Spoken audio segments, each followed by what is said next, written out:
সাধারণ গরিব ঘরের মহিলারা মাসে মাসে তারা কি আসলেই 3,000 টাকা পাবে, কিংবা তাদেরকে এই 3,000 টাকা আসলে কি সরকার দিতে চাইছে? কারণ একেবারে এই অন্নপূর্ণা ভান্ডারের শুরু থেকে আজ পর্যন্ত যদি আমরা দেখি, তাহলে শুরুতে বললো যে আপনারা অফলাইনে ফর্ম ফিল আপ করবেন, তারপরে আবার ঘুরিয়ে বলা হলো যে না, আপনারা যারা অফলাইনে ফর্ম ফিল আপ করেছেন তারা প্রত্যেকে আবার অনলাইনে ফর্ম ফিল আপ করবেন। ঠিক আছে, মহিলারা মেনে নিল এবং অনলাইনেও ফর্ম ফিল আপ করা হলো।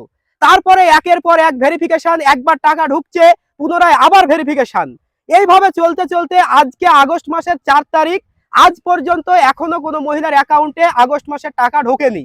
এবং এই নিয়ে কিন্তু মহিলারা দুশ্চিন্তার মধ্যে রয়েছে এবং এই বিষয় নিয়ে সরকারি মহলের বিভিন্ন আমলা আধিকারিক থেকে শুরু করে নেতা মন্ত্রীরা বলছে যে এই আগস্ট মাসের টাকা নাকি 15 তারিখের আগে দেওয়া সম্ভব না, 15 তারিখের পরে দেওয়া হবে। এবং এটা নিয়ে কিন্তু অনেক কানাঘুষাও চলছে যে আগামী 6 মাসের জন্য নাকি এই অন্নপূর্ণা ভান্ডারের টাকা সম্পূর্ণরূপে বন্ধ এবং পুনরায় আবার 2027 সালের জানুয়ারি মাস থেকে দেওয়া হবে। তো সরকারের কাছে একটা প্রশ্ন, যে আপনারা যদি না পারেন আপনারা সরাসরি বলে দিন যে আমাদের কোষাগারে অর্থ নেই, আমরা বিভিন্ন দেনায় জর্জরিত হয়ে আছি, আমরা এই সমস্ত প্রকল্প চালাতে পারছি না, আমরা টাকা দিতে পারবো না। কিন্তু এই যে সাধারণ গরিব প্রান্তিক মহিলা যারা হয়তো এই 3,000 টাকার আশায় কোনো কিছু একটা আশায় বুক বেঁধেছে যে এই টাকাটা ঢুকলে আমি এটা করব কিংবা সেটা করব, এই যে তাদের আশার উপর যে আপনারা জল ঢেলে দিচ্ছেন, এটা কিন্তু মোটেও কাম্য নয়।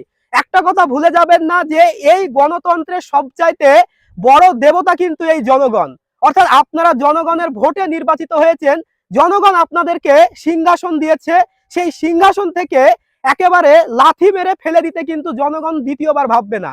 তাই জনগণকে না খেপিয়ে জনগণকে যেগুলো প্রতিশ্রুতি দিয়েছেন সেই মতো কাজ করুন, তাহলে হয়তো আপনাদের গদি টিকে থাকলেও থাকতে পারে। তো বন্ধুরা, আপনাদের কি মনে হয় যে এই সরকার যেভাবে চলছে তাতে কি তারা তাদের গদি টিকিয়ে রাখতে পারবে, নাকি আগামী 29-এর লোকসভা কিংবা 31-এর বিধানসভা ভোটে তাদের এই গদি হারিয়ে যাবে? অবশ্যই আপনার মূল্যবান মন্তব্যটি কমেন্টে লিখে জানাবেন, আর ভিডিওটিকে প্রচুর পরিমাণে শেয়ার করে দিয়ে প্রত্যেকটি মানুষকে দেখিয়ে দিন।